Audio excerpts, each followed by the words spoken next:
Rehashing ideas with no new takes. Give us new stuff for keen new sake. Entertaining stuff you need to make.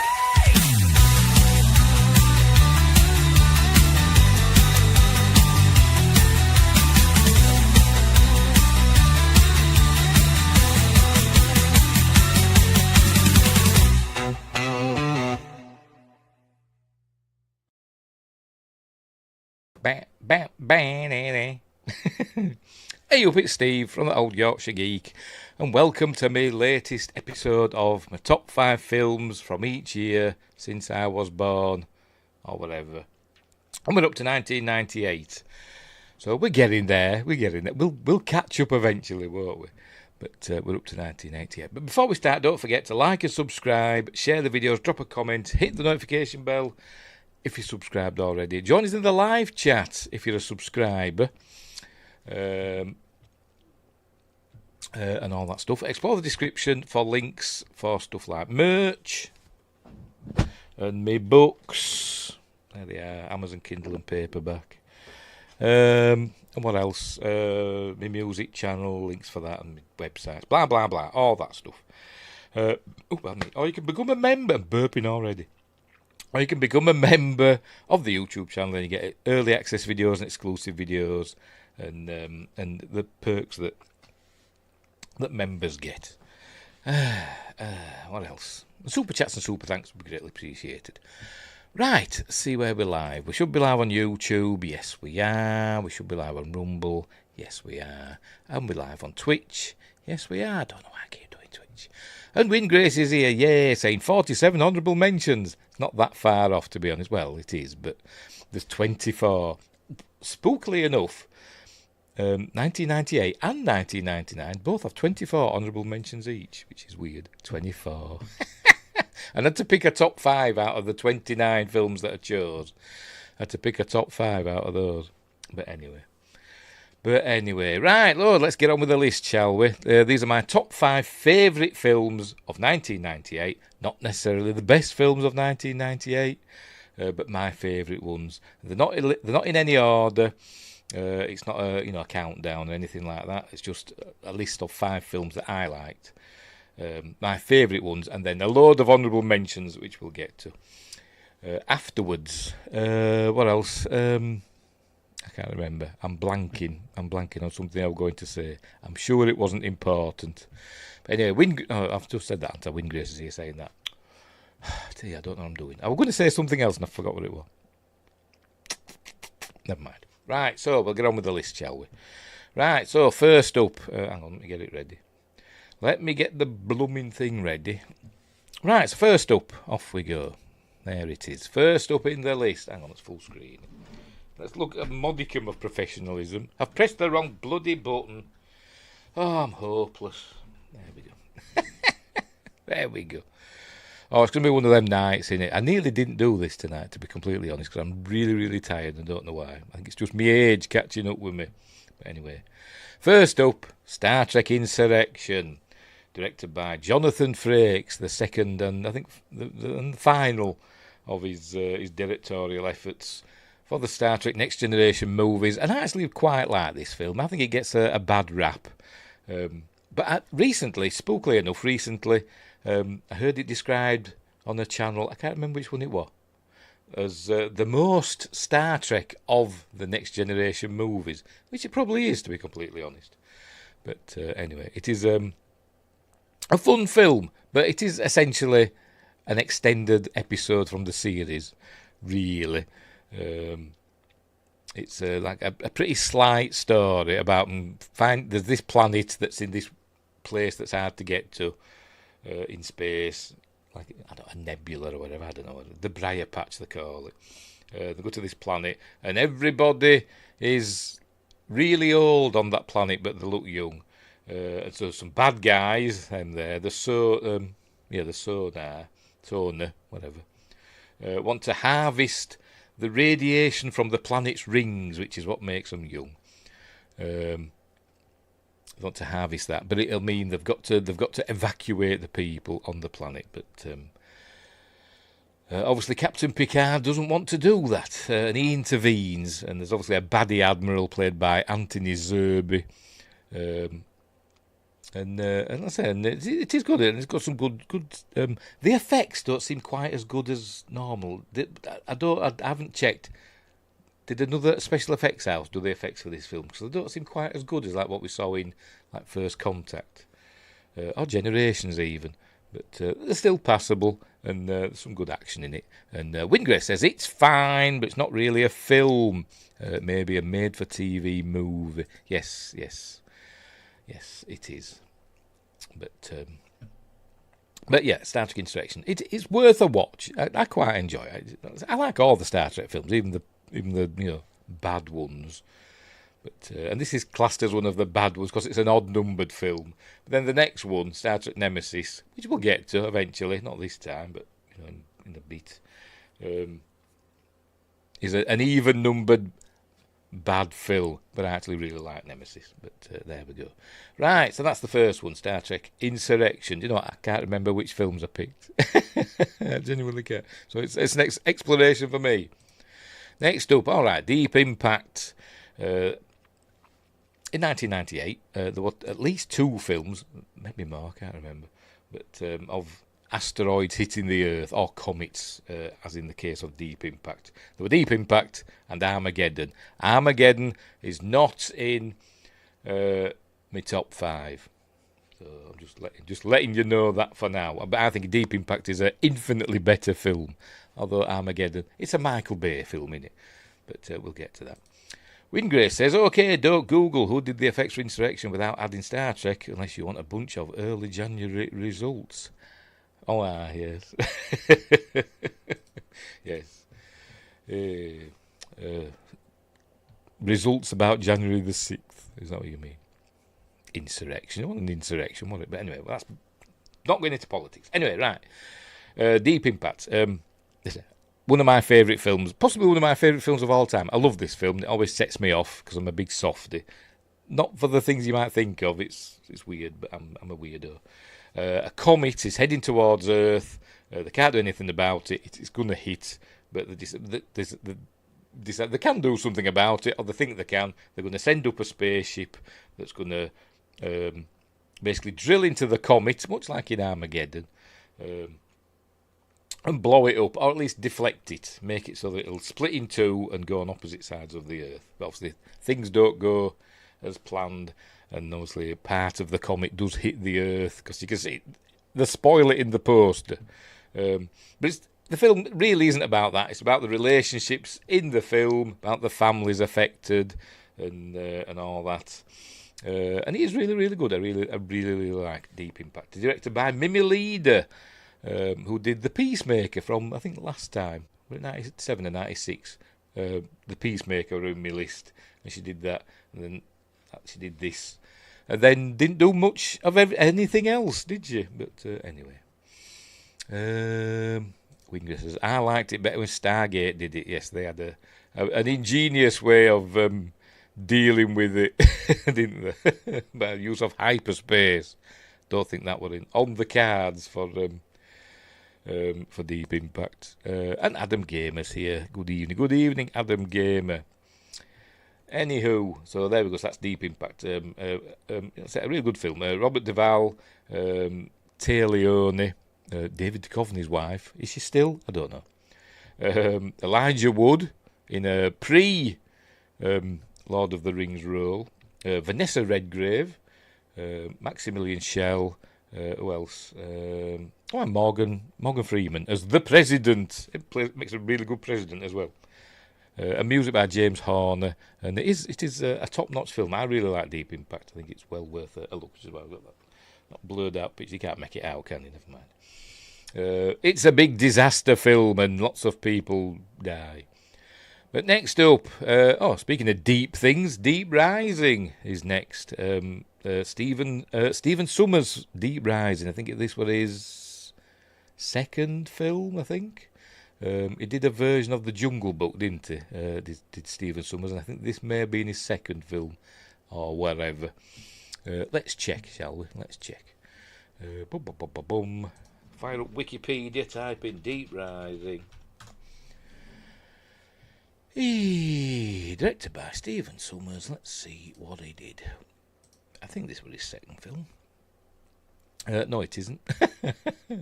Blimey, it wasn't. Man, nowhere near his second film. His first film was Perfect Alibi, which I've never heard of. Oh, it was a short film. Catch Me If You Can, not the Steven Spielberg one. He did that in '89. Adventures of Huck Finn, Gunmen, The Jungle Book, and Tom and Hook. Oh no, he didn't direct that, and he didn't direct Gunmen either. And then so it's his his fourth feature film. I thought it was his second. Never mind. Adam Gamer says, I liked a film called Pleasantville that came out in 1998. Not very well known. I've heard of it, but I've never seen it, so it's not in my list. That's what I was going to say earlier on when I said I was going to say something else. I couldn't remember what it was. That's what I'm going to say. There are probably lots of films that's in my list, or not in my list, should I say, that you think should be. But as I said, these are just my favourite films. It's a personal list. Wingray saw Tom and Hook. I've never even heard of it. But I've heard of Deep Rising, which is a really, really good film. Stephen Sommers' best film, in my opinion. It's better than The Mummy, better than G.I. Joe. Another film which I kind of liked. What else did it? Mummy Returns. And better than Van Helsing as well. Whatever happened to Stephen Sommers? Is he still doing things? I think the last film I saw him do was Odd Thomas. That film starring Chekhov from the J.J. Star Trek films. Anton Yelchin. That one. I think that was the last film I saw him do. Look on Wikipedia. It'll bloody tell me, won't it? Why don't I just do that while I'm here? Yes, his last film was Odd Thomas in 2013. So what's he done since then? Bugger all, by the looks of it. Yeah, doesn't say what he's done. Maybe he's just retired. I thought, sod it, not doing anymore. I've made enough money. And you like Pleasantville too. I've heard of it, but I've never seen it. Anyway, Deep Rising. A great action, horror, adventure film set on an ocean liner where essentially a monster attacks. They think it's a series of monsters, but spoilers, it's just one. A monster attacks, killing everybody on board, but then some like mercenaries arrive with Treat Williams in tow as the hero who's supposed to be just delivering them to this ship. But he obviously ends up coming to the fore as the hero, and they've got to basically fight their way off the ship, and it is a lot of fun with some great effects, some great gore, and a great ending as well, which I won't spoil. But his catchphrase through the film is "Now what?" and that's his final line as well. So there we go. So that's Deep Rising. It's directed by Stephen Sommers. Who did the music for it? I can't remember. It's got a pretty good score as Deep Rising, exciting score. Who did it? Oh, Jerry Goldsmith did the music for it. It's probably why it's really good. Oh, crikey. Anyway, I forgot to say who it stars, didn't I? Treat Williams, Famke Janssen, Anthony Heald, being all slimy like he usually is, Kevin O'Connor, who is in most of Stephen Sommers' films, not all of them, most of them. Wes Studi, probably mispronouncing that. Jason Fleming and Jimon Honsu and another fella. I'll find him. Where is he? Cliff Curtis and somebody else. It's got one of them faces that I know, but I can't remember his name. Never mind. But yes, a lot of fun. A lot of fun is Deep Rising. I think, have we done it on the Magnificent Mondays or Friday Night Apart with Fear? I'm sure we have. We must have done. I can't remember.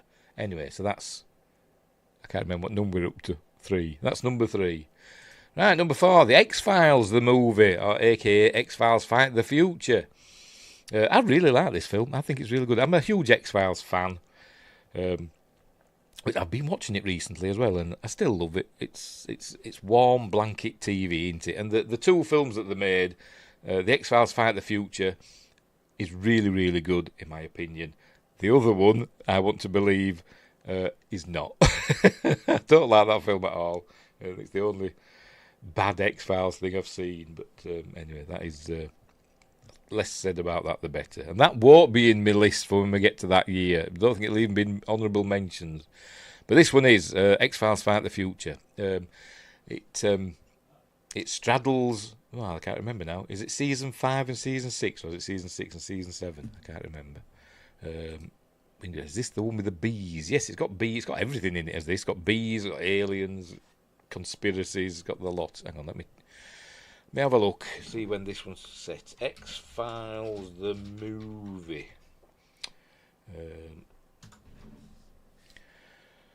Bum bum bum bum bum bum bum bum bum bum bum bum bum bum bum bum. Yes, it takes place between the end of season 5 and the beginning of season 6 of the X-Files. Where I think the X-Files have been shut down. Mulder and Scully are just regular FBI agents now, and they're on a case that actually, it kind of does a recreation essentially of the Oklahoma bombing, which is kind of spooky, but. They're on this case, and as I say, they get pulled into a conspiracy about aliens and bees and colonisation, and they go all over the place because it's a movie, so they have more money. So they go to all these different locations and the lovely scenery, and they end up in Antarctica of all places. I don't think they actually went to Antarctica, but that's where they end up in the film. Do you even like The Lone Gunmen and Millennium? I like The Lone Gunmen. You know what? I never got into Millennium, to be honest. I think I saw the first episode, but I never really got into that, to be honest. But I like The Lone Gunmen, even though it didn't last very long, did it? But, yeah.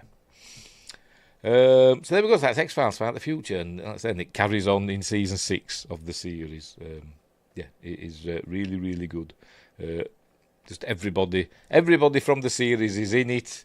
With the addition of Martin Landau and nobody else, I don't think. Armin Mueller-Stahl, he's in it as well. But it is really good and well worth a look. Well worth a look. It even begins in like 10,000 BC. That's where it begins, with cavemen finding aliens.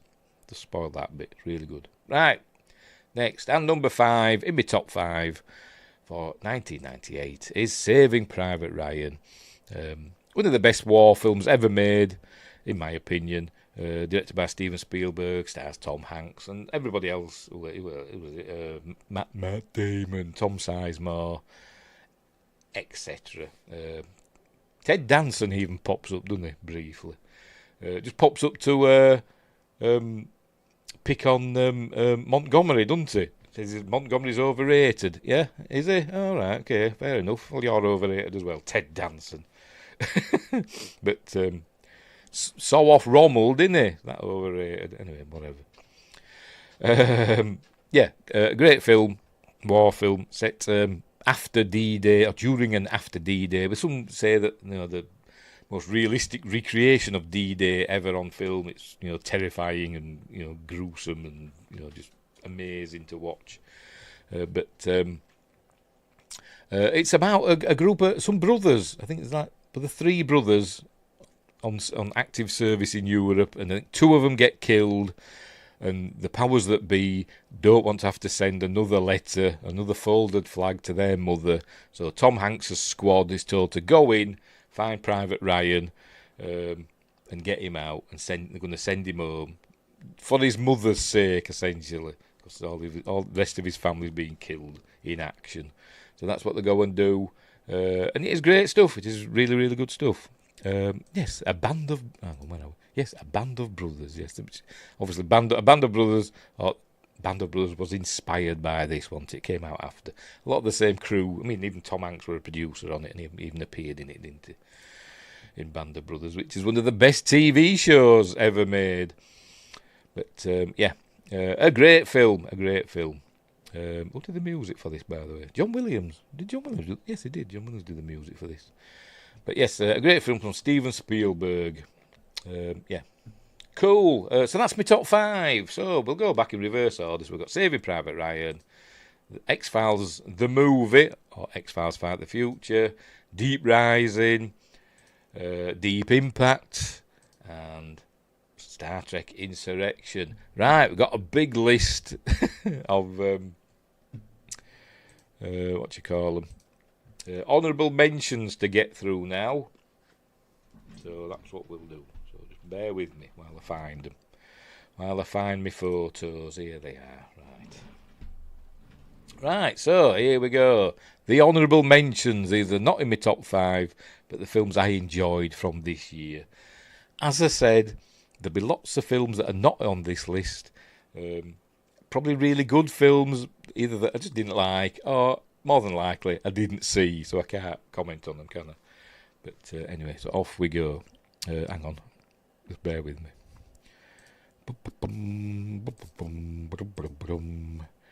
Share screen. I'm doing it all wrong. I did it a different way. There we go. Right. First up, Sphere. We've done this, haven't we, on Magnificent Mondays? I think we have. I've done that many, I can't really remember. Sphere, based on a story by Michael Crichton, directed by Barry Levinson. It's one of those films that got a bit of a pasting critically, but I really like it. It's a guilty pleasure, I don't know. The ending's stupid, but the film itself, I think, is really good, as it says on the poster. Dustin Hoffman, Sharon Stone, Samuel L. Jackson, Peter Coyote. I think that's it, isn't it? Oh, and Queen Latifah. I think that's about it. Liev Schreiber's in it as well. They find a spaceship at the bottom of the sea.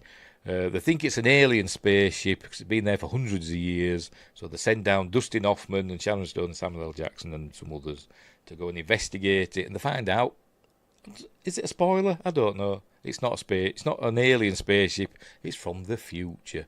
But also they find a thing inside it that the spaceship found, the sphere of the title, and it's kind of like, alien magical sort of things goes on, and it makes what's in your subconscious, essentially, it makes it manifest. So whatever they're thinking about or dreaming about sort of like happens, and sometimes it's not nice. Monsters from the id, essentially, isn't it? That's what it is. I bet he saw Forbidden Planet, Michael Crichton, and thought, I'll do my own version of that, because it kind of is monsters from the id. It sounds like The Last Mimsy, lol. Okay, I can't remember. Is that a Lower Decks reference? I don't know. But yes, Sphere, a really good film. I really enjoy it, and whenever it's on, if I ever catch it, it's on regular TV, I'll just sit and watch it. I like Sphere. Guilty pleasure flick. Next up, Dark City. I've got to admit, this is a film I've only seen once. I have got it on DVD. I've only watched it once, but it is really, really good. And some people say, it's better than The Matrix because it came out the year before The Matrix. But they're not the same, really. It does have a nice twist in it. I won't spoil it, but it's kind of like, it's from Alex Proyas, who did The Crow, and later on would do iRobot. Oh, hang on. No, it's a movie from 2000. Is it? Oh, no, I don't know it. Sounds like a anime. Is it an anime? It sounds like it. I'm probably wrong. I've never heard of it. Anyway, where were we? Dark City. Alex Proyas, who did The Crow and would later do iRobot, and something else. I've forgotten what. And then Gods of Egypt. I think his last film was Gods of Egypt.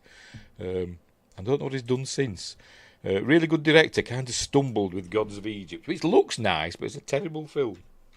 What am I looking at? No, Alex Proyas I'm looking at, aren't I?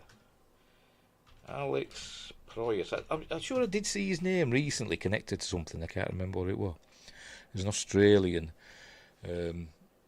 director, I think. Yes, he is. Right, what's he doing next? Oh,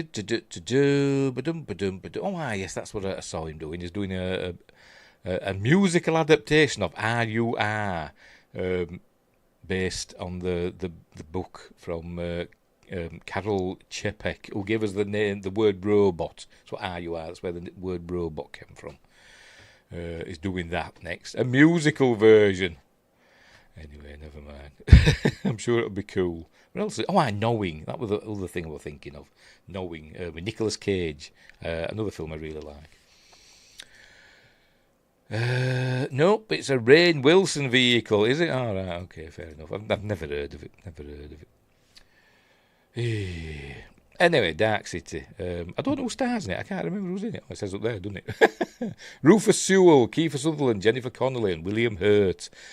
Kind of mind-bending stuff going on. And when the twist or secret of the film is revealed, it's like, it's one of them sort of films. It does get a bit weird. And it is dark, because it's called Dark City. It's about a city, a bit like Gotham. It's got that sort of like, noir feel to it. It's like a dark, stormy, rainy city. But it changes, does the city, the landscape changes and the buildings all move about and stuff like that. And it's all weird. They built the city to see what makes us tick. Last night, one of us went off. Is that what he says? Went off. It's not a very good log line, is it? Anyway, whatever. So there we go, that's Dark City. Next up, Phantoms. Ben Affleck's. He was the bomb in Phantoms, wasn't he? From we have done this one, Friday Night Apart with Fear. Another, I don't know, guilty pleasure, I'd like to say. Peter O'Toole, Liev Schreiber again. He was busy in 1998, wasn't he, Liev Schreiber? Based on a Dean R. Koontz novel. I've not read it. I've only read one Dean R. Koontz novel, and I can't remember what it was called. But it was really good. But it was that good, I can't remember what it was called. I needed more Billy Zane. What did Dark City or Phantoms? Is Billy Zane in this? I can't bloody remember. He's not listed. Or is it Dark City? I don't know. Anyway, Phantoms. It's about a town essentially goes missing. Everybody in the town disappears. They don't know why. The Phantom. Oh, he was in The Phantom. Right, okay, fair. Yes, he was. Everybody goes missing in this town. And it's a Billy Zane then. Ben Affleck plays a local law enforcement person who teams up, him and his deputy, with a woman, a doctor, and her sister who were visiting. Well, they'd been out of town and then they came back and found everybody missing. Either missing or dead. And it turns out it's a force. It's like a Lovecraftian kind of force from deep beneath an ancient, godlike entity that's resurfacing after millennia. Peter O'Toole is like a journalist who's into that sort of thing, who writes for stuff like that, the National Enquirer and stuff like that. But it is really good. And when the army arrives, it all kicks off and all that stuff. And it's a lot of fun. Kind of reminds me a little bit of the remake of The Blob. It does have that kind of a feel to it. But it's different. So yeah, directed by Joe Chappelle. No idea. I'm sure he's done loads of stuff. But the Phantoms, not the Phantoms. Phantoms is really good. Right, next up, U.S. Marshals. Another one I've only watched once, but I did like it. I'm gonna have to, find it again and watch it again. But sequel to The Fugitive. I nearly forgot then. Sequel to The Fugitive, but no Harrison Ford in this one. This time it's Wesley Snipes, who is the wronged man, and Tommy Lee Jones playing whatever the character is called. I can't remember. From The Fugitive out to capture him. It's pretty much The Fugitive 2, more or less the same, but Tommy Lee Jones is front and centre this time, rather than a supporting actor. And it's really good, directed by Stuart Baird, who would go on to direct Star Trek Nemesis. He's more known as an editor, Stuart Baird, but anyway. A better joke should have had Billy Zane and Gerard Butler teaming up. Because Gerard Butler played the Phantom in the Phantom of the Opera movie. I know that one. Ha ha ha ha. See, trying to catch me out there. But anyway, US Marshals is a lot of fun. I don't know, does it have a big... The Future's have a big set piece stunt thing in it with the train crash and all that. Did US Marshals have a similar thing? I can't remember. As I said, I've only seen it once, but I did enjoy it. But there we go. Next up, Lost in Space. Another guilty pleasure. I really like this film, apart from the bloody silly alien thing, which I can't remember the name of. I was never really into the Lost in Space TV series, the original one from the 60s. I was never really into it. I don't know why. Maybe it didn't play very often in the UK, I don't know, because I love Star Trek and all that, and it was out about the same time, wasn't it? A little bit before. I think they overlapped a little bit, didn't they? And I never got into it, but I love this film. I thought it was really good. William Hurt and Thingamabob from Friends, Matt LeBlanc, I keep wanting to call him Matt Bianco. If you're in the UK, you're probably laughing. And Heather Thingamabob, I can't remember her name. It'll all be down here, won't it? Does it say? There we go. Heather Graham, Mimi Rogers, and other people I don't know. Jared Harris, I don't think he's in it much. Gary Oldman as Dr. Smith, and directed by Stephen Hopkins, who did Predator 2. Yes, I think he did Predator 2, didn't he? On one of the Nightmare on Elm Street films. Wingray says, I like this movie. Yes, so do I. I like Lost in Space. I've got it on video CD, but I don't know where I've put it. I've got the... Where have I put it?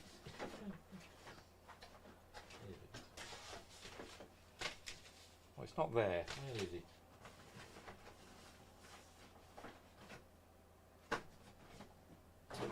Never mind. Oh, for Pete's sake. Never mind. I've got it on video CD. When I first had my PlayStation 1, and I didn't have a DVD player, I think had they been invented at the time? I can't remember. But video CDs were a thing over in the Far East, and you could buy them and have them shipped over. And I got Lost in Space, and I got Phantom Menace and Austin Powers, The Spy Who Shagged Me, and I got the Star Wars trilogy as well, the original trilogy, on video CD. I don't know where I've put them. I've put them somewhere safe, and I can't find them. Anyway, I have it on DVD in those cardboard boxes. I have little plastic clips to close them. Yes, I think I've got it on DVD somewhere as well. I think it's a Warner Brothers, isn't it? Is it a Warner's? They come on in the cardboard things, didn't they? New Line Cinema, but did Warner's distribute it? I don't know. I can't see it there. www.dangerwillrobinson.com. But anyway, it is a lot of fun. You know the story. They get lost in space. They find a robot. Or is the robot already on the ship? I think the robot's already... They don't find it in this one, do they? I think the robot's already on the ship, isn't it? But they find an alien... No, yeah, I think they find an alien ship, don't they? Or do they find a ship from the future? I can't remember. But it is a lot of fun anyway. Apart from the CG alien that's in it that they make friends with, Moopy or Meepy or whatever the bloody hell they call it. But apart from that, it is a lot of fun. On the CG Gary Oldman at the end leaves a bit to be desired. But it is a lot of fun. So there we go, that's Lost in Space. The TV series on Netflix is better. But anyway. Next up, The Faculty, which I think we've done this one as well.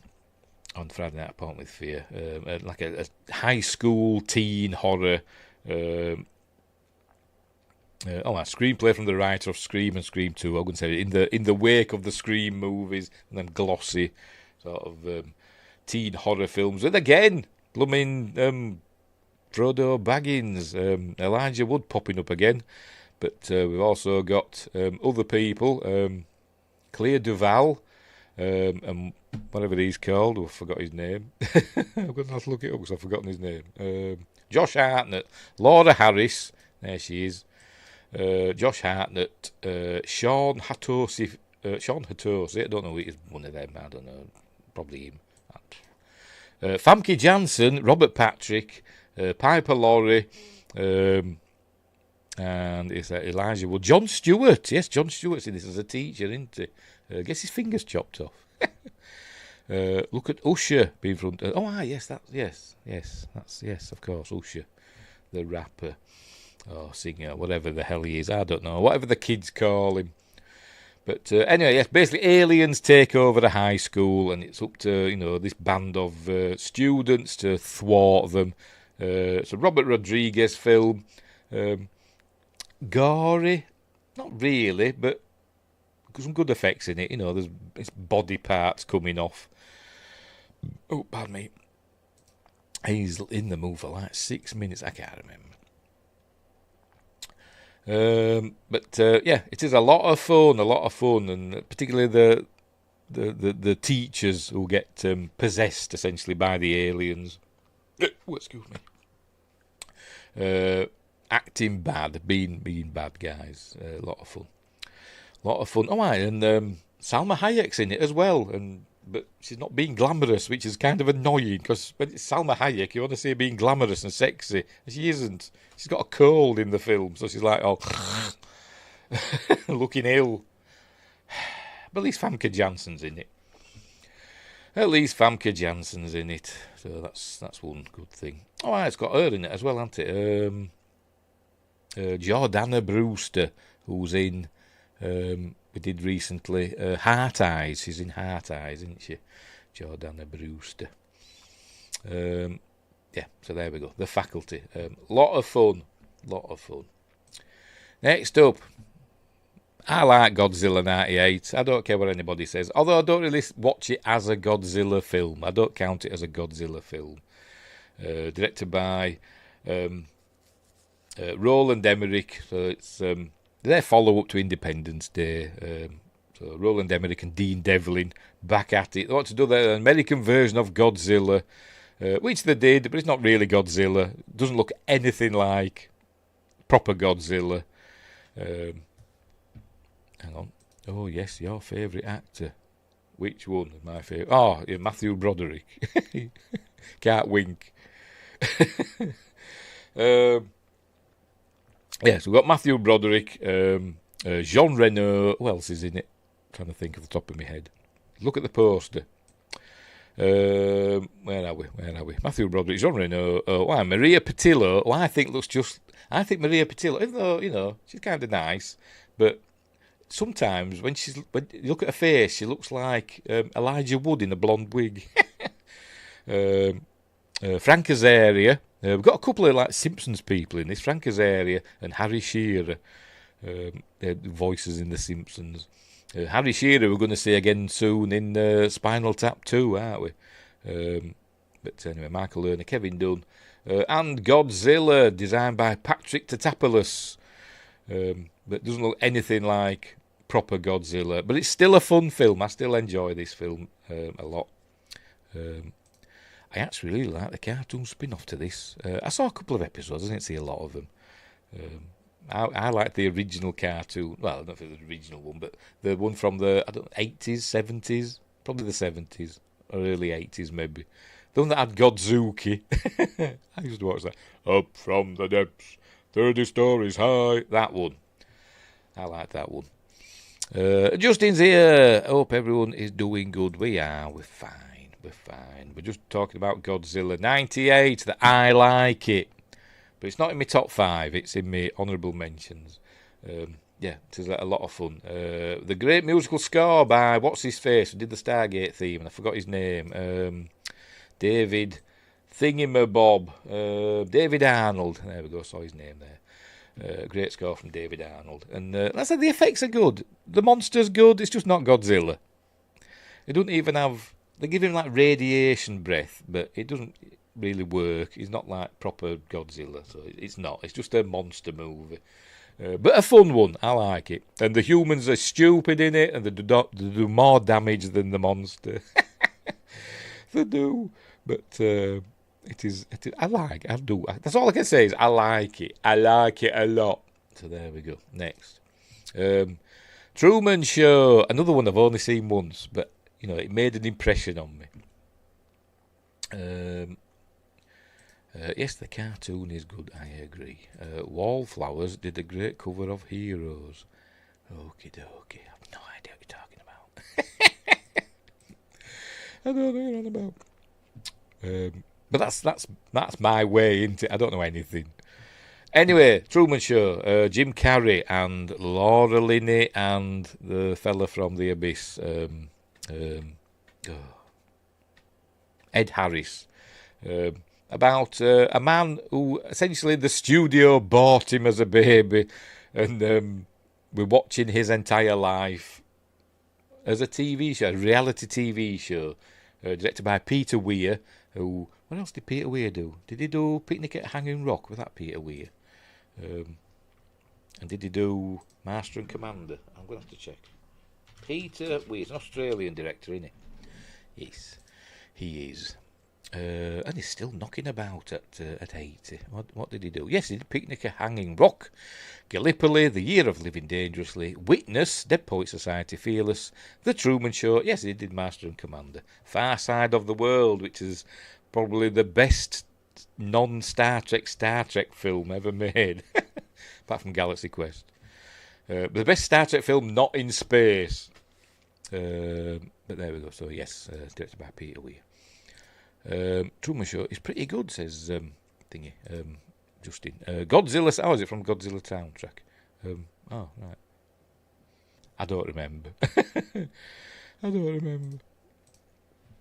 I'll look it up. I'm going to look it up now, actually. Because I can't remember. The only thing called Heroes is the Spider-Man one that I can think of, but that's not Wallflowers, is it? Hey, Wallflowers. Heroes. Right. See if it rings a bell. Oh, yes, from Godzilla. Right. I don't remember it. Is it in the end credits? It probably is, isn't it? I won't play it because I'll probably get a copyright claim, but I'll watch it later. Anyway, right, so where were we? Truman Show. We're watching him grow up and live his life, and everybody around him are actors. He doesn't know. He thinks he's just living a normal life, and in this town that's been built for him. But then he starts, things start happening, and he starts to realise his life is a lie. So, and then he wants to break free. Ding ding ding ding ding ding ding. Hero was David. Right. But is it that one? Right, fair enough. I know that one. Another David Bowie version. I came on to call him Bowie. All my life I've called him David Bowie. I think my brother called him David. My older brother called him David Bowie. So I've always said Bowie, but I know it's pronounced Bowie. Anyway, yes, I know which song you mean now.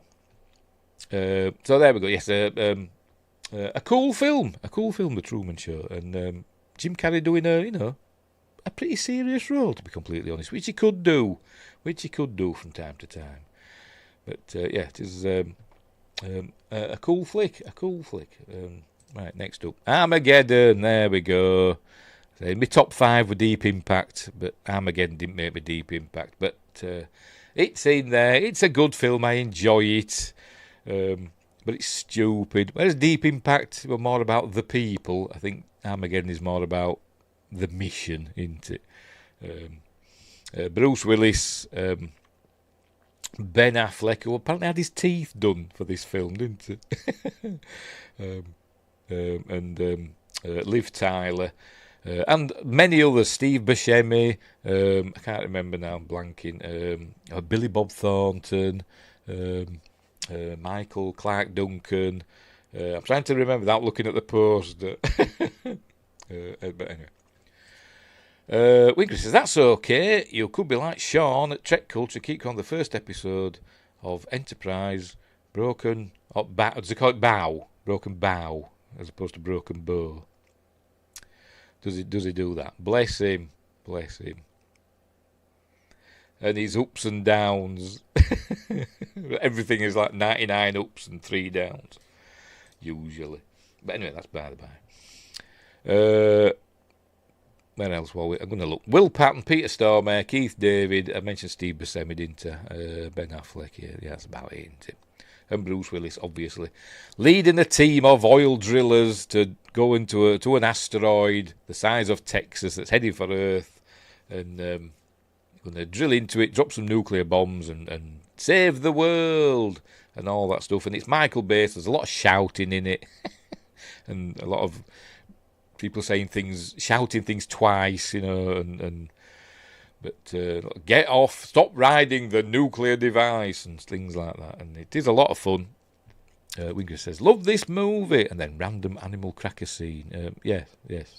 With doing an Australian accent. Were they trying to be Steve? Steve, I got killed by a stingray. I forgot his name now. Him. Were they trying to be him? Because we're doing like, he's the animal cracker going up. To Liv Tyler, wasn't it?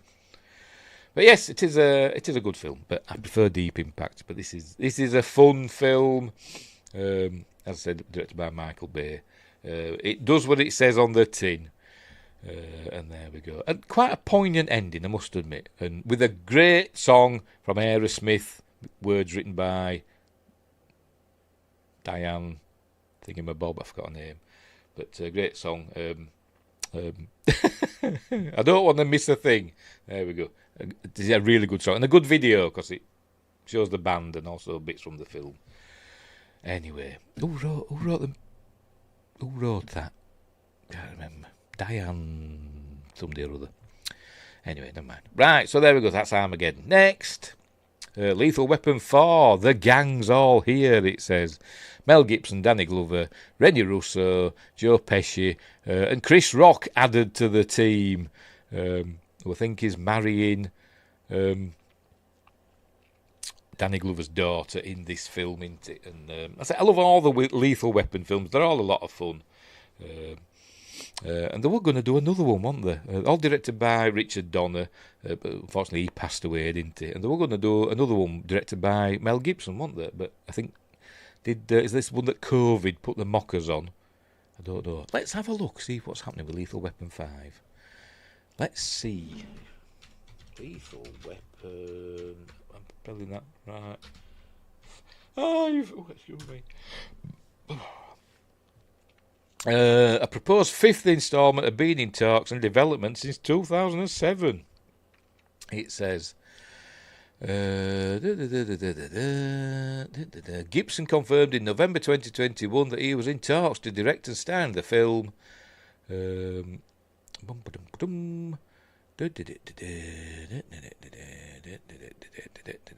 still talking about it, and I don't know if anything's happening.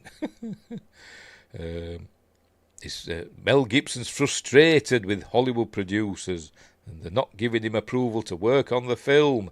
He said the fifth one is written, it's been held up for one reason or another. There's always issues with these things. I think it's the best one of the series. He would say that one. It just won't get made for one reason or another. I just can't explain why. So there we go. Justin says, it's the Animal Cracker Party, so awesome. Yes, of Armageddon. And Justin says, Lethal Weapon is good also. And one of the most American patriotic films, Armageddon. Yes, that's what I'm about. Technically, they did a Lethal Weapon 5 in Always Sunny. I've never seen presumably on about Always Sunny in Philadelphia. I've never seen that. Never seen it. But it's a banned episode now. Oh, right, okay. Never seen it. Anyway, Lethal Weapon 4, one with Chris Rock. They go up against the Triads. Is it this one? I get mixed up. I think it's the one that go against the Triads, isn't it?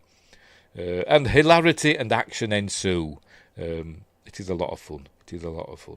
Are they getting married as well? Rennie Russo and I forgot his name now. I know it's Mel Gibson. I don't remember the name of his character. Anyway, Mel Gibson. I think they are. Can't remember. But it is a lot of fun. Anyway, but it's not the best of the Lethal Weapon series, in my opinion. I think the second one. But the first one, I think, is the best. I think the second one's maybe the most fun. I don't know. Diplomatic immunity. Anyway, there we go. Lethal Weapon 4. Next, Small Soldiers. Another one, I think I've seen this 2 or 3 times by now. From Joe Dante. Got them rubbish posters that don't tell us who's in it, so I can't remember who's in Small Soldiers. I'll have to look it up. But I don't remember. I remember it's directed by Joe Dante. There we go. And it stars Kirsten Dunst, who else? Phil Hartman, Dennis Leary, Frank Langella, Or is it Langella? Whatever. And Tommy Lee Jones. Who did the music for it? Let's have a look. Jerry Goldsmith did the music for it. This is the one with the Commandos and the Gorgonites in it. The toys that have got these super advanced chips in, they come to life. So we see a lot of stop motion stuff in this. Wingus says, I don't think they just came out with new info on this film a few days ago, did they? Oh, right. This one, Small Soldiers, that was about a Lethal Weapon 4. Anyway, so the commando elites are the baddies. They end up doing bad things. Because I think some baddies are after these chips, aren't they? I think, and they're in cahoots with them or something. But it is a lot of fun with some great special effects in it. A lot of stop motion. They could have got. I think there is some CG in it, but I think because it's Joe Dante, he likes his stop motion, doesn't he? But it is a lot of fun anyway. So Small Soldiers, there we go. Give it a whirl. I haven't seen it for a long time. I'm gonna have to give it another go. Next up, There's Something About Mary. Cameron Diaz. Ooh, as Mary. One of the. Hang on. Lethal Weapon 2 is the best. First one is good, but 2 is legendary. If you say so, Justin. I think the first one's the best, but I think the second one is the most enjoyable. Yeah. One of the screenwriters came out on social media to address whether the Gorgonites ever found what they were looking for. Oh, right. Okay. Sorry.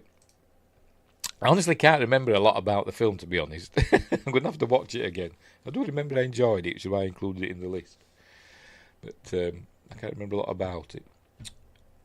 Every time I watch a film, I've been rewatching The X-Files, and I know I've seen them all before, but it's like watching some of these episodes for the first time, because I can't bloody remember anything about them.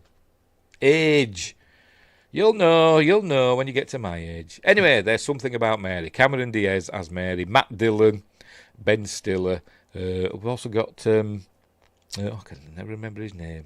They were in... he's a British comedian, English comedian. They were in Fifth Element as well. Is he going to say? Can we see it down here? Lee Evans, that's the fella. Lee Evans. He's in it as well. They're all in love with Mary for one reason or another. Because it's Cameron Diaz, that's why they're all in love with her. And they're basically following around and doing all this. It's from the Farrelly brothers. Is it from the Farrelly brothers? Yes, from the Farrelly brothers. There's a lot of sight gags, a lot of cheekiness, the famous hair part. But my favourite bit is Matt Dillon pretending to work with mentally disabled people, and the language he uses you can't use in a film today. It is hilarious. So I'm just thinking about it now. Dear. I love those goofy bastards. That's what he says. But anyway. Justin says, X-Files a great show, or at least till season 7. Yeah, I like it all the way through. It does lose its way a bit, doesn't it? But I enjoy it all the way through. So anyway, so they're all trying to get into her affections and all that stuff. Ben Stiller gets himself caught in his zip early on in the film. It's lots of stuff like that. It is very, very funny. But anyway. Right, so there we go. Oh, and is it a roommate or a neighbour? I can't remember who plays her. Is she there in this list? I can't make out. Bloody say. Doesn't say. Can't remember. Is it? The caller. She's in all the horror films these days. I'm gonna have to just look it up, Steve. Just look it up. There's something about Mary. There we go. We'll come to it. Lynn Shay, there we go. Lynn Shay as her neighbour. Fellas watching through the binoculars and he sees Lynn Shay as Mary's neighbour. Nude! So it's just hilarious stuff. Another film I'm going to have to watch again. Anyway, so there we go. There's Something About Mary. Next up, The Mask of Zorro. No mention of Catherine Zeta-Jones. Antonio Banderas, Anthony Hopkins, and Catherine Zeta-Jones. There, she's down there, look, also starring. I think most people remember Catherine Zeta-Jones in this film, though. Directed by Martin Campbell, who brought us GoldenEye, Casino Royale, this, Green Lantern. But Mask of Zorro is a lot of fun, a great action, old-fashioned action adventure film. You know, everybody knows Zorro, don't they? Set in old California when it was part of Mexico or something like that.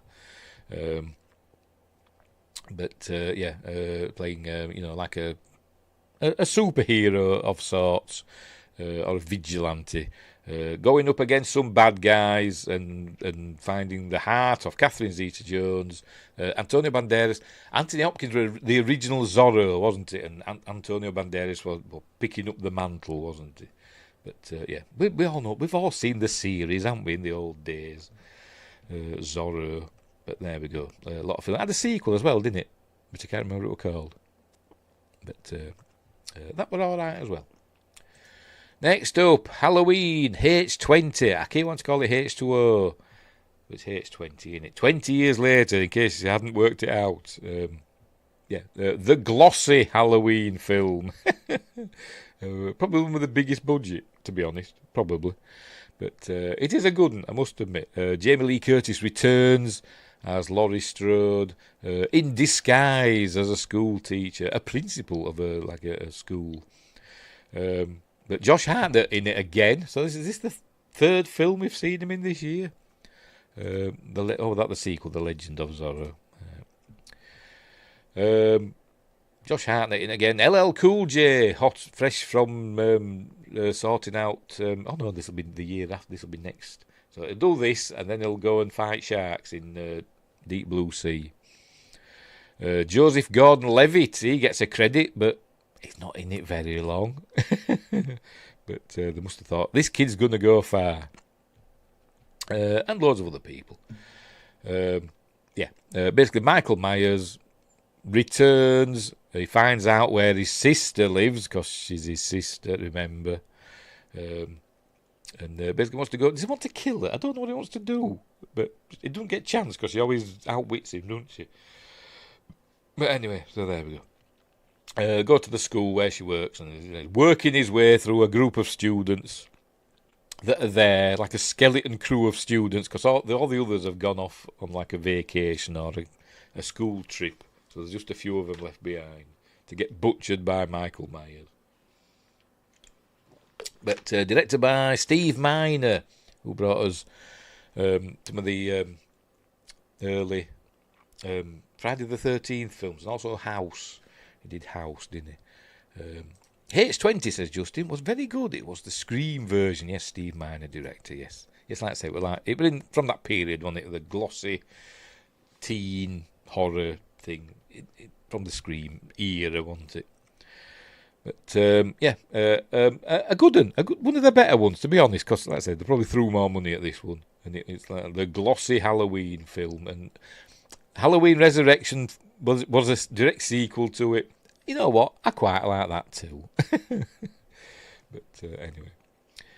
There we go. Halloween I'm going to say H2O. I always call it H2O. And I always think, what's it got to do with water? I don't know.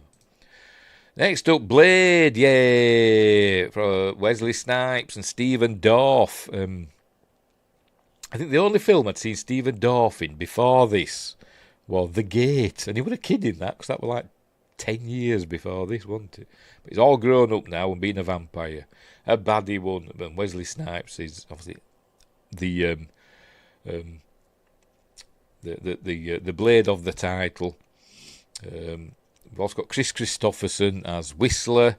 And who else? And I don't know how to pronounce the name. Is it N'Bush Wright as his mother? She's been in something else, and I can't remember what. I remember we did it, didn't we? We did Blade on a Friday Night Apart with Fear, and I looked at. I thought I've seen her in something. I can't remember what, and I've forgotten again what I've seen her in. I'm like, oh, she was in that. And I'm probably wrong. I'm probably misremembering.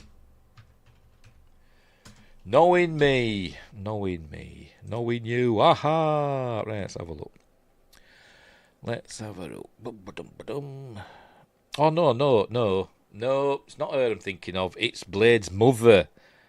played by Sanna Lathan, who were in Alien vs Predator, wasn't she? Justin says, didn't Kevin Williamson write it or help? I don't know. Let's go back. H2O. Go back. Let's have a look. See what it says. Doesn't say. I don't think.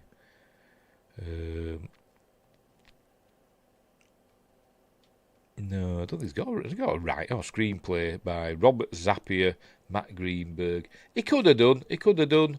Maybe he did a bit of script doctoring on it, because there's some bits in it, isn't there, that are like his writing. There will only ever be one Blade. Yes, he said that, didn't he? In Blade, Deadpool and Wolverine.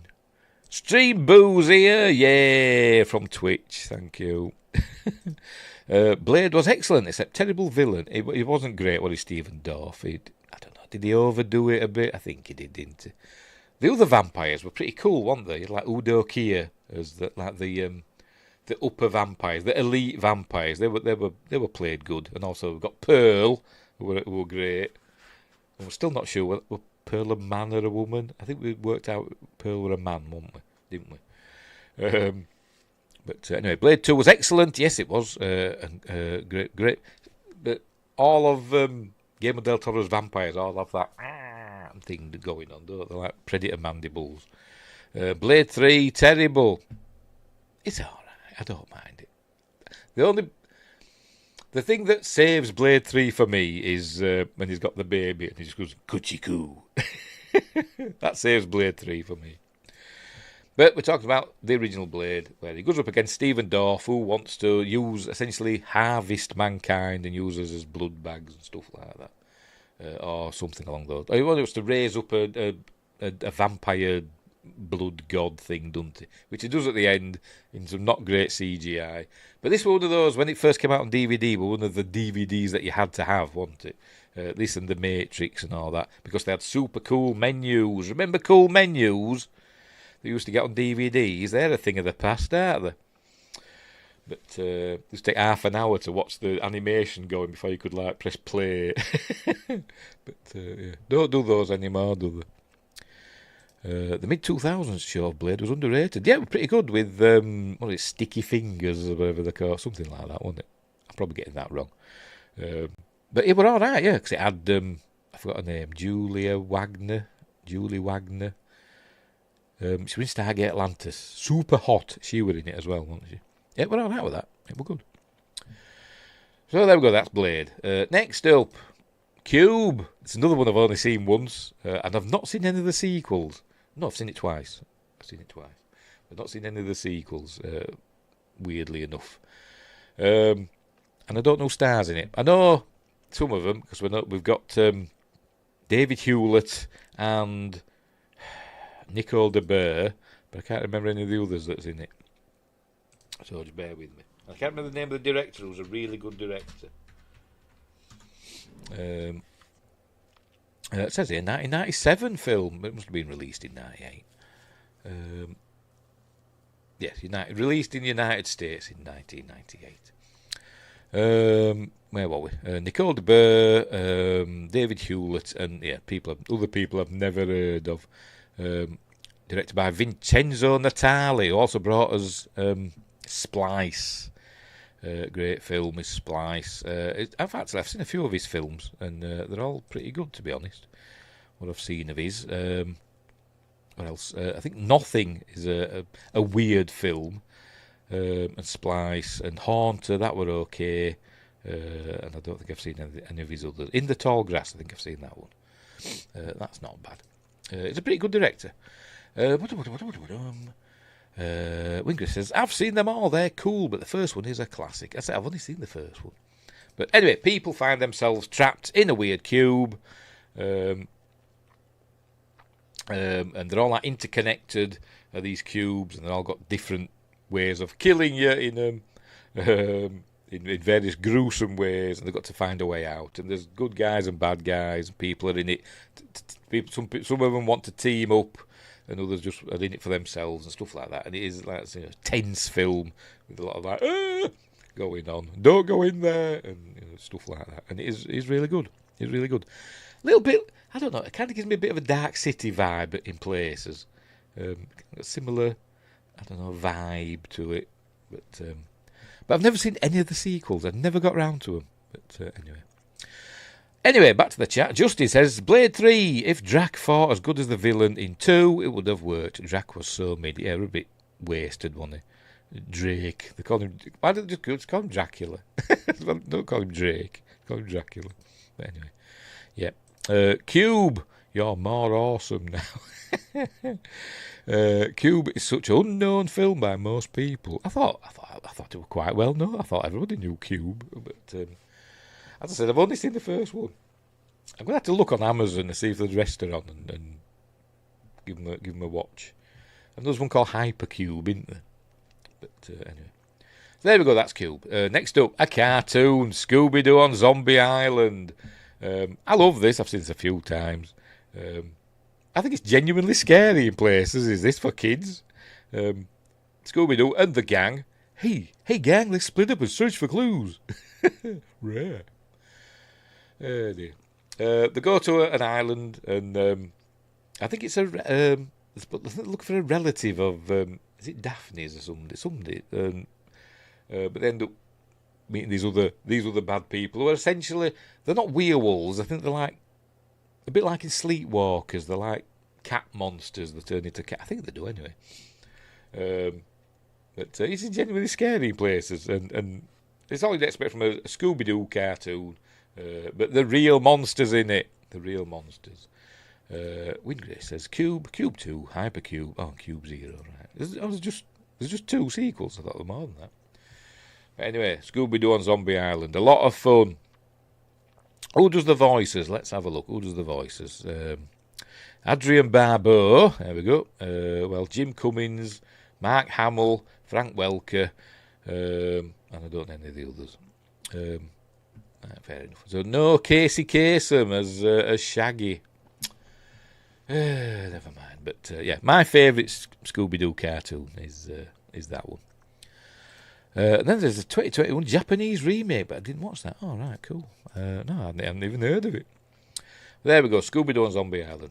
A lot of fun. In my opinion, the best Scooby-Doo cartoon. And genuinely scary in places. Next up, Ronin, Robert De Niro, and Sean Bean, and other people. Jean Reno, Natasha I don't know how to pronounce her name.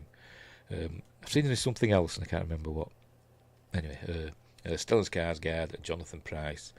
As a gang out to do like a heist, but essentially this is a car chase movie. Not Jason Momoa. I don't get that. As is usual with me, everything goes over my head. Ronin, yes, Ronan Dex, yes, because it's spelled differently. No, it's not Jason Momoa. I got it, yes. Ronan Dex from Stargate Atlantis, yes. It's come back over now. Back. Yes, I know, yes. No, not Ronan Dex. Ronin, as in a samurai without a master, or something like that, and that's what it comes from. And who directed it? John Frankenheimer directed it, and it is, it's a good action film with lots of car chases and shootouts and stuff like that. And Sean Bean going, "Strawberry jam back there," and Robert De Niro not being able to pronounce Hereford for some reason. He pronounces it Hereford several times. Why did nobody pick him up about it? I don't know. Maybe because it's Robert De Niro. But you've got Sean Bean. You've got like English people there. Because he says something. What colour is the boathouse at Hereford? Because Sean Bean claimed he was in the SAS. I think the SAS, it's like headquarters, is in Hereford. And he says, what colour is the boathouse at Hereford? And he doesn't know the answer. Why did nobody tell him? But anyway, that's nothing to do with the film, though. How good the film is. It's really, really good. But obviously, Robert De Niro's not a baddie. He's in like a group of baddies to do a heist, but he's not really there to foil an even bigger baddie, which obviously he does at the end, because it's that sort of film. A lot of fun running, I'd say, amazing car chases in it and shootouts, particularly the car chases. So there we go, that's Ronin. Nothing to do with Stargate Atlantis. Next up, Bride of Chucky. I forgot his name now already. I'll have to look it up. Look down here. Where is he? Where are you? Brad Dourif. There we go. Brad Dourif returns as the voice of Chucky, but joined by Jennifer Tilly as his bride. I forgot the name of her character. And she puts her spirit into a doll as well. But before that, we see her in all her glory. I'm a big simp for Jennifer Tilly. I think she's gorgeous. I think she still is, because she's on Instagram. But anyway. Who else is in it? I think it's directed by Ronnie Yu. Yes, it is. A Ronnie Yu film, who also did, I think, Jason X. I think he did, didn't he? I think. But who else is in it? Oh, Katherine Heigl's in it as well. And John Ritter. To be honest, I can't remember a lot about it, but I do remember I like the Chucky films. I liked all the Chucky films. Not a fan of the series. I didn't get very far into it. Yes, Ronnie Yu. Maybe he's related to Yu from Stargate SG-1. The System Lord. Yeah, I didn't get into the series that's been on one of the streaming services recently. And is it on Shudder or is it on Paramount? I can't remember. But I couldn't get into it. It kind of got on my nerves because it was full of modern day stuff that annoyed me, so I didn't like it. But I think after this we'd have Seed of Chucky, wouldn't we, where they have a son. But anyway, and Josh Temple's here. Yes, we're all doing well. Josh. We're just talking about Bride of Chucky, which came out in 1998, and it's in my honourable mentions. And it's a fun flick, but I can't remember really what happens in it. I think lots of death and mayhem happens, and I can't remember in what order. Next up, Enemy of the State. Will Smith and Gene Hackman doing like a conspiracy thriller. Gene Hackman's this conspiracy fella, or like a prepper, or whatever you want to say. And Will Smith is like a policeman or an agent or something who falls foul of shifty people in the corridors of power. So he has to go to a conspiracy theorist to save his bacon and all that. Directed by Tony Scott. And it's a Don Simpson, Jerry Bruckheimer production, so it's action packed and all that stuff. And there we go. Who else is in it? John Voight, Jake Busey, Barry Pepper, who we saw also in Saving Private Ryan, didn't we? And Barry Pepper in Battlefield Earth, isn't it? And Gabriel Byrne. It is a good film. It's a glossy thriller because it's from Tony Scott, the late great Tony Scott, and I say it is a lot of fun. Will Smith at the height of his powers, I suppose you could say. Next up, A Bug's Life. I think it's the second film from Pixar. Obviously, the first one was Toy Story. Then we got A Bug's Life. And then I think we got Toy Story 2, didn't we, after that? I think. Is it that order? Can't remember. Win Grace, I was waiting for this one. What, A Bug's Life or Enemy of the State? But yeah, A Bug's Life. Lovely film. Everything you'd expect from Pixar in their heyday. An ant colony is threatened by some baddie grasshoppers, led by Kevin Spacey, I think. Yeah, Kevin Spacey. Not literally, I mean the voice of Kevin Spacey. All right. Enemy of the State. Oh dear. And so they've got to basically, it's the Magnificent Seven. They've got to go out and find mercenary bugs to help them fight off the grasshoppers, and say comedy and delightful things ensue. People getting fired and that. You're fired! And all that stuff going on. A Bug's Life. Lovely film. And the game's not bad either. My son had it on PS1. Quite enjoyed that. Next up, Psycho, the remake of Psycho. What is this doing on here? Everybody says, you know what, I didn't mind it. I'm a huge fan of the original, love the original. This were unnecessary. It didn't need to be made. I don't even know why they made it. But, Blink 182. What about them? It's like remade by, what's his face? I forgot his name. I can't remember. Famous director. Was counting money in Kevin Smith films. Does it say here? Let's have a look. Gus Van Sant. There we go, Gus Van Sant. He took the script from the original film. Enema of the State is an album they did. Oh, I see. It's After My Time, innit? Because it's that sort of stuff. I'm not into Blink 182 or similar bands. Alien Ant Farm and stuff like that. That's not me. I'm more White Snake, that era. Iron Maiden. As you know, I did not realise 1998 had 4 of the popular parallel thinking movies. Okay.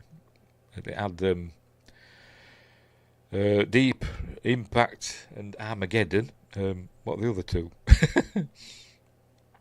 Anyway, Psycho.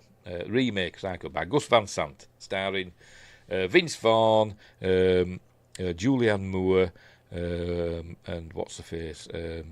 Anne Hesh, Viggo Mortensen, and William H. Macy. It's a straight-up remake of the 1960 original from... yes, Bug's Life, and the other one I haven't mentioned yet, Ants. Yeah, there were Ants, weren't there? Which is not on my list. So maybe that didn't come out that year, because I didn't see it. I went through a list of films from 1998 and I didn't notice Ants. I could be wrong. Let's look it up, But I wasn't a big fan of Ants, to be honest. It was alright, but, yes, it did come out in 1998. Yes, it did. There we go. But, I think I only saw it once, and I thought, whatever. So that hasn't made it to my list. I don't think, unless we come across it. You never know, we might do. I can't remember what I added. But Psycho, he just took the script from the 1960 original by Robert Bloch. I'm getting that right. Changed a couple of things, like the amount of money that Marion Crane stole. I think in the film it was like $30,000, wasn't it? The original. In this one, I think it was like $300,000. And changed a couple of other little things to bring it up to date. But then essentially just shot it more or less exactly the same shot composition and everything that Hitchcock did. A couple of other little changes, little tiny things, little flash images and stuff like that. But apart from that, more or less exactly the same. People said, why bother?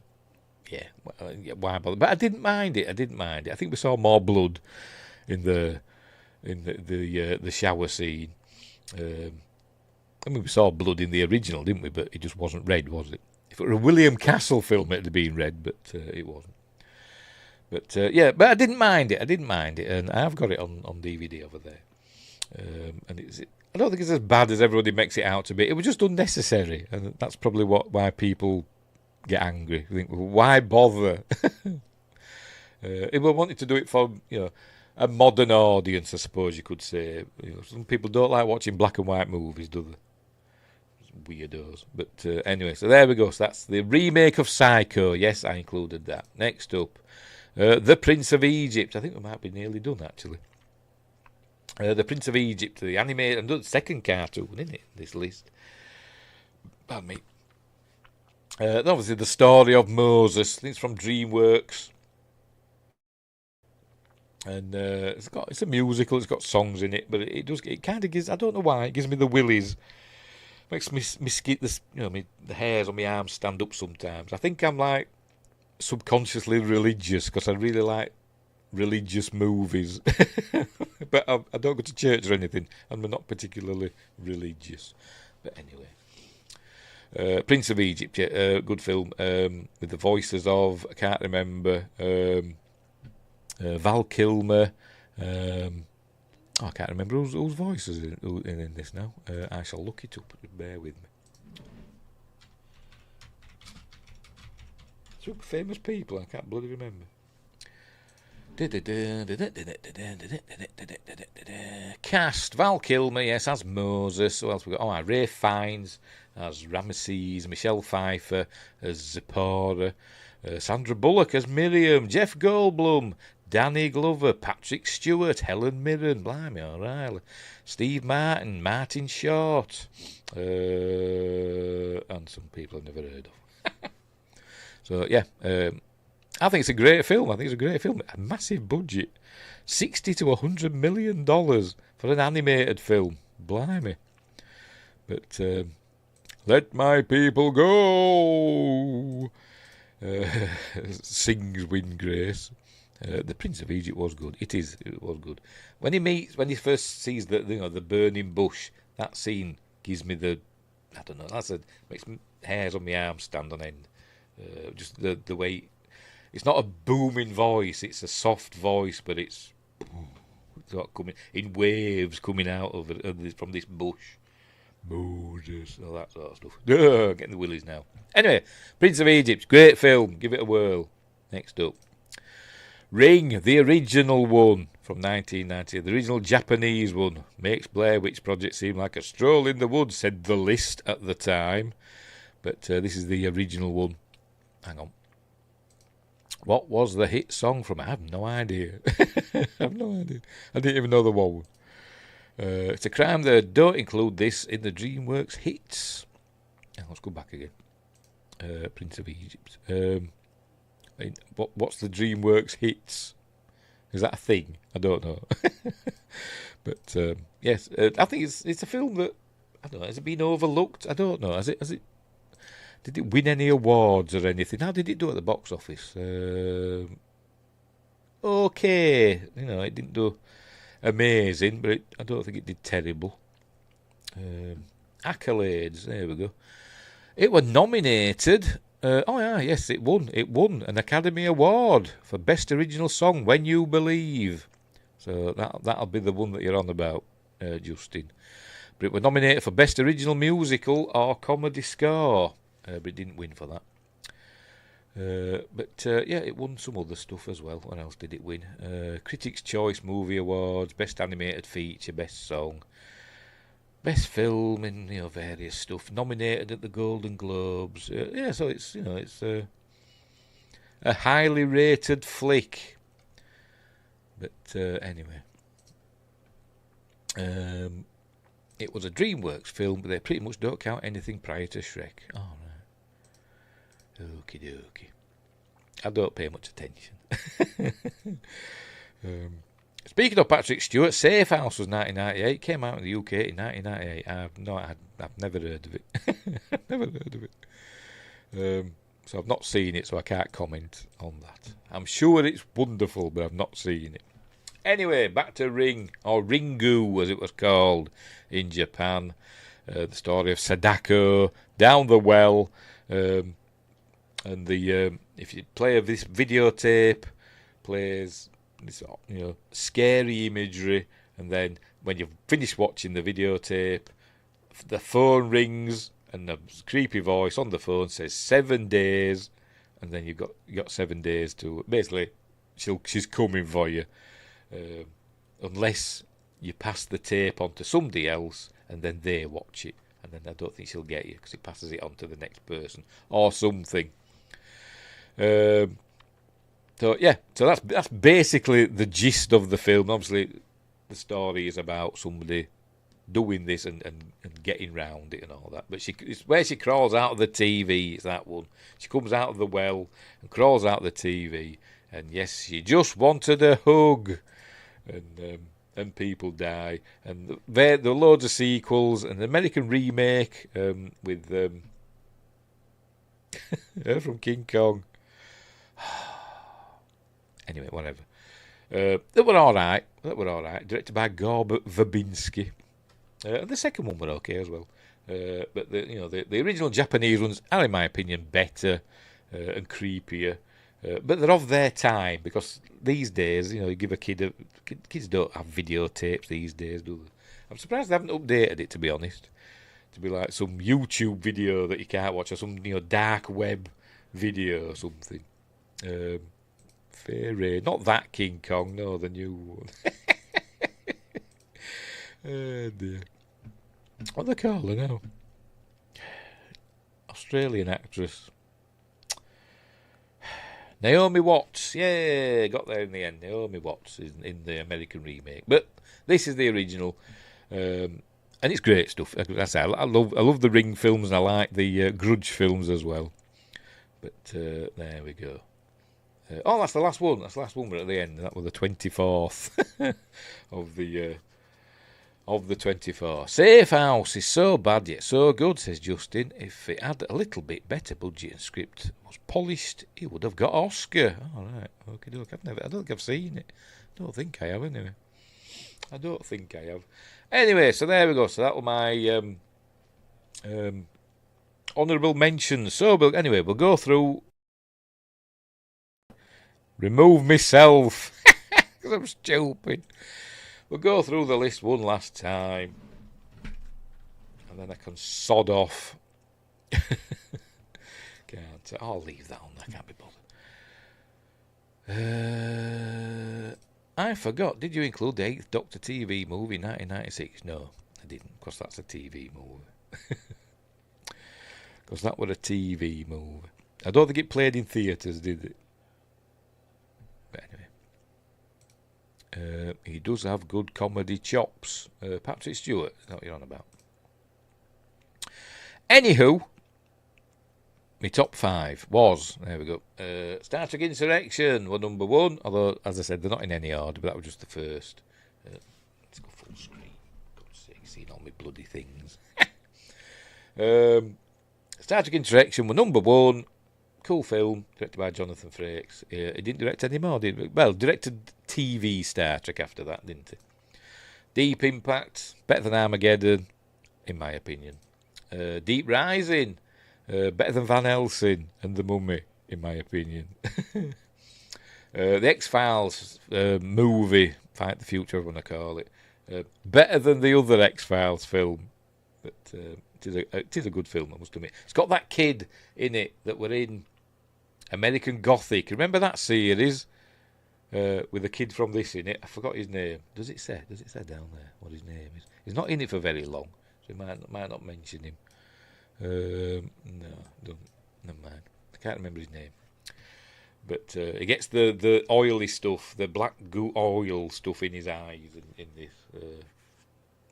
Anyway, there we go. So that's X-Files, Part of the Future. And then lastly, Saving Private Ryan, one of the best war films ever made. As we mentioned earlier, went on to inspire Band of Brothers and The Pacific and all that. And Masters of the Air, which were really good. I wasn't a big fan of The Pacific, to be honest. But Masters of the Air were pretty good. But Band of Brothers is the best, and this is the film that inspired that. So there we go. That's my top 5. Saving Private Ryan, X-Files, Deep Rising, Deep Impact, Star Trek Insurrection.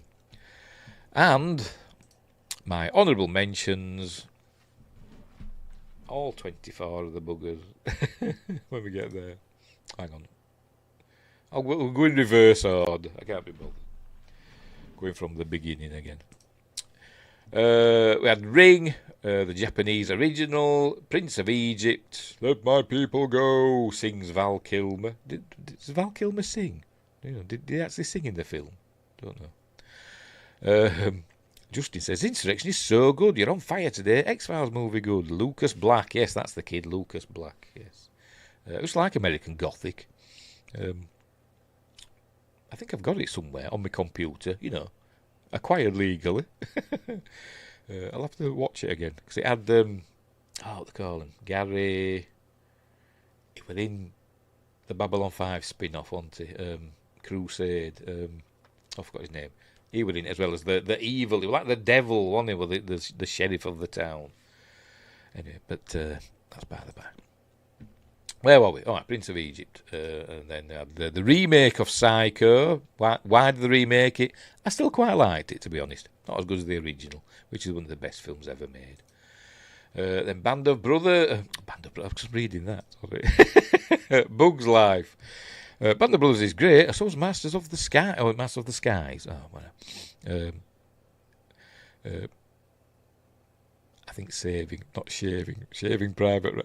I think that's a different film, Josh. It's my least favourite, and I'm sure it's because Tom Hanks is in it. I only like him in Big and Greyhound. I think he's good. He's good as Tom Hanks. I like him.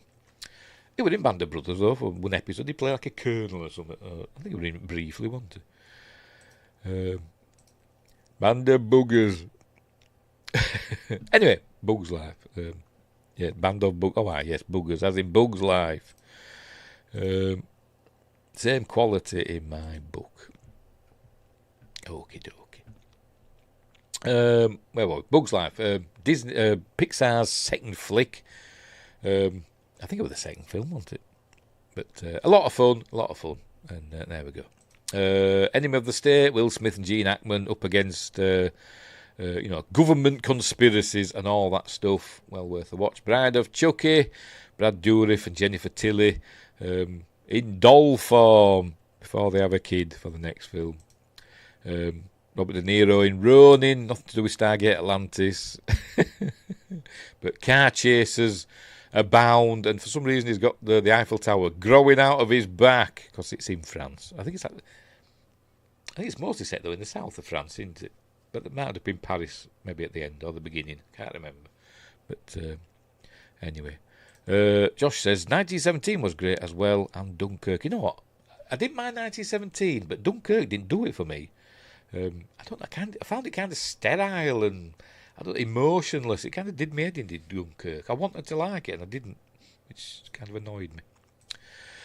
Justin says, I think the Pacific gets a bad rap. The European Pacific Theatre troops had very different views of each other for a few years after the war. Because it was different, wasn't it? The Pacific, it did have a different feel to Band of Brothers. But that's probably why it's not as well regarded. I didn't enjoy it as much. Although, it was just as well made and everything. And the actors did a good job and all that. It didn't grip me like Band of Brothers did. But anyway, yeah, Ronin, there, that one. Scooby-Doo on Zombie Island, with the cat werewolf things and zombies as well, obviously. Genuinely scary in places, and well worth a watch. Cube, with David Hewlett from Stargate, and Nicole de Boer from Star Trek Deep Space Nine, and Stargate in one episode. But meet Blade, Wesley Snipes being the Daywalker in the first of the, probably the first big Marvel movie, wasn't it, really? And technically he's in the MCU now, isn't he? Technically. He's Blade, because he was in Deadpool and Wolverine. So there we go. Anyway. I know there had been other Marvel films before Blade. We had like Captain America and Spider-Man films, stuff like that, didn't we? And Hulk. No, they were like TV movies, though, weren't they? And we had the 1994 Fantastic Four film. But this was the first proper Marvel, movie, wasn't it? I think. Anyway, then next up, Halloween. I'm going to say H2O. I've always called it H2O, even though it's H20. The glossy one. And a lot of fun. And one of the better ones, to be honest, because it doesn't hang around. It gets on with it. But is this the one where his mask keeps changing, or his hair colour changes? Is that in this one, Michael Myers? The colour of the hair in one scene on the mask, because they had a different mask or something, and they forgot to dye its hair or something. But anyway, Justin says, Dunkirk made him cry. Those ships coming over the horizon, goosebumps and tears. Watch Cockleshell Heroes. That's a Dunkirk film from back in the day. Nick Fury, Agent of S.H.I.E.L.D. with Hasselhoff, better be represented in some multiverse movie at some point. I've never seen that one, but I've heard of it. Then Mask of Zorro, the film that introduced us to Antonio Banderas as Zorro, with Catherine Zeta-Jones as his romantic interest, and it is a good fun, old-fashioned adventure flick with some great stunts in it from Martin Campbell, who brought us two great James Bond films. There's Something About Mary, Cameron Diaz, Matt Dillon, Ben Stiller, Chris Evans. Not Chris Evans. I forgot his bloody name again already. Lee Evans. There we go, Lee Evans. I can never remember his name. Wanting to basically get into Mary's pants, basically. That's what they wanted to do. That's what it boils down to, isn't it? And hilarity ensues. Small soldiers. Sentient toys. This came out, a bit after. This is obviously inspired by Toy Story, but they wanted to do it as though it was in real life. So it's microchips in the toys, bringing them to life, and we have baddie ones and goodie ones fighting each other, and all that stuff. They did that again, didn't they, with the remake of Child's Play? That were instead of it being supernatural, it were a microchip, wasn't it? It wasn't bad, by the way. That remake of Child's Play wasn't bad. It just wasn't Child's Play, in my opinion. But anyway. Then Lethal Weapon 4, the last Lethal Weapon film so far. Will they ever do Lethal Weapon 5? Who knows? Apparently it's all written and ready to go, but the producers are just dragging their feet. What they're like. Then we have Armageddon, that noisy version of Deep Impact. It is still a lot of fun. But mostly, for me, the Aerosmith song. That's what I think about when I see watch Armageddon. Not Animal Crackers. Truman Show with Jim Carrey living his life on telly, and not realising it until he does, and then he sails away on a boat to the edge. Godzilla. Not a Godzilla film, but I still really, really like it. I really like Godzilla from '98, but it's not a Godzilla film, so I don't try and think of it as one, even though they keep mentioning it, and she even says Gojira, doesn't she? But anyway. Just it says, a lot of my family fought in World War II, both theatres and branches. They all kind of always picked on each other for where they were at. Fair enough. Rivalry from whatever theatre you're in, I suppose. I imagine it were a bit more grim over in the east, over in the Pacific side. I get that feeling. But anyway. So there we go, Godzilla. A lot of fun, I like it. Guilty pleasure, I would call it. Then The Faculty, another glossy, Scream-inspired, high school horror. This time with aliens taking over the school and Josh Hartnett with his pens full of drugs saving the day. Then Lost in Space. Excuse me. With Matt LeBlanc, I keep wanting to call him Matt Bianco, William Hurt, Heather Graham, Mimi Rogers, and some others. Gary Oldman as Dr. Smith, and the robot, obviously. Not a bad film, with a great space battle thing at the beginning. Very Star Warsy. US Marshals, the sequel to The Fugitive. This time it's Wesley Snipes on the run with Tommy Lee Jones after him. And I can't remember the plot, but it's good. It's good. Then Phantoms with Ben Affleck and Peter O'Toole. Ben Affleck was the bomb in Phantoms, according to Kevin Smith, in Jay and Silent Bob Strike Back. But a fun horror film. About an ancient, malevolent force rising up from the depths of the earth and consuming a town. Lot of fun. Then Dark City, the film that did The Matrix before The Matrix, some argue. It's more of like a film noir, a sci-fi, supernatural, whatever, film noir. With a cool twist, which I think happens a bit too early in the film, if I'm remembering rightly. But anyway, Dark City. Then Sphere, another class as a guilty pleasure. Always one I enjoy. I think this is it, isn't it? I really like Sphere. I would almost put it in the top 5 because it's a film I really, really enjoy, and I don't know why, to be honest. It's a bit like Godzilla, you know. I really like Godzilla and I really like Sphere. There's something about it. Maybe it's just the way it's made, the way it's edited. I don't know. I don't know. I'm just like hypnotised by the film. By Dustin Hoffman and Sharon Stone, Samuel L. Jackson and Liev Schreiber and Peter Coyote and Queen Latifah. Spoilers, Queen Latifah gets got by, I think, is it giant squid? I think it is. Or is it jellyfish? Oh, she gets got by jellyfish, doesn't she? Spoilers. But directed by Barry Levinson. A cool film. So there we go. That's my top 5 films of 1998. And then my next 24 honourable mentions. Right, so anyway. So what's coming up in 1999? I'll tell you. I will tell you. I'm going to get rid of them. And I find me, where have I put it? My list. Here it is. Bear with me. That's 1998. Right, 1999. I won't tell you what they are. I'll just give you clues. We've got a James Bond film. We've got another Pixar one. Lots of sci-fi. A bit of horror. And loads of honourable mentions.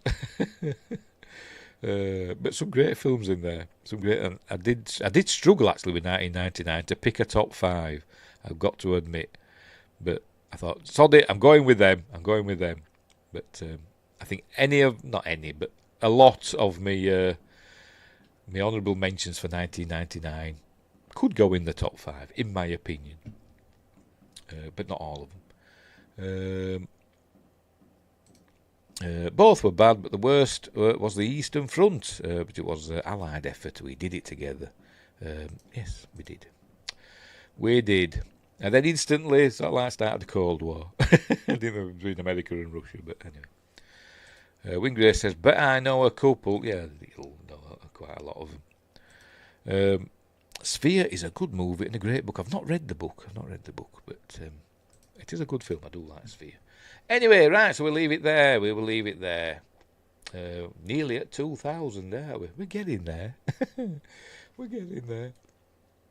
I mean, what we're up to now? 1998 we've just done. So we've been going since 1967. So this is episode 31 then, isn't it? Blimey. Right, so we're all done and dusted. We'll leave it there. What's coming up next, you ask? What day are we on Wednesday? Friday. How do we put it? Friday for Appointment with Fear. This week we're doing Scary Stories to Tell in the Dark from, I forgot his name, the Norwegian director. Can I read it? Andre Ødevel, or whatever they call it. Him that did Troll Hunter, an amazing film. And he also did The Autopsy of Jane Doe, which also is an amazing film. So he did that as well. So that's what we're doing on Friday. And next Monday, for episode 100 of Magnificent Mondays, we're doing Raiders of the Lost Ark. But it's over there, and I haven't got it out yet. Wingrace says, nearly at Y2K. Yes, we are. Justice says, Stir of Echoes. That's in there somewhere. Yes, I will let you. I won't tell you if it's in the top 5 or the other 24. But it's in there. Yes, it is. It's good as Stir of Echoes. Yes, it was 99. Right, so thanks, Justin, and Wingrace, and Josh Temple. Did anybody else pop in that I didn't notice? Let me check. Pardon me, I don't think so. We had a stream boo, didn't we, off Twitch? Yeah, good old stream boo. Never click on it. And I don't recommend you do either. Think you'll have DS9 ready next week? I might do. I'm getting through season 7. I think I'm on like episode 4 or something like that, I think. Esri Dax is there, anyway. What are we going to do? I'm going to do something. I forgot what it was. Can't remember. Never mind. Yeah, so we'll leave it there. So I was going to say something and I forgot what it was.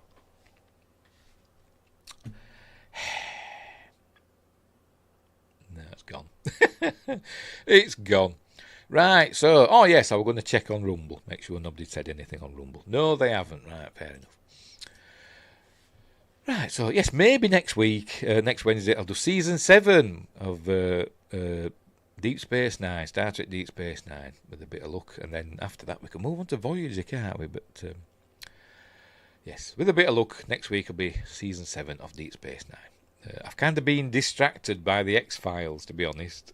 I've been continuing watching the X-Files because it's on Disney Plus over here. I've got them all on DVD over there, but it's on Disney Plus over here, and so I've been watching it on there. I'm on season 4.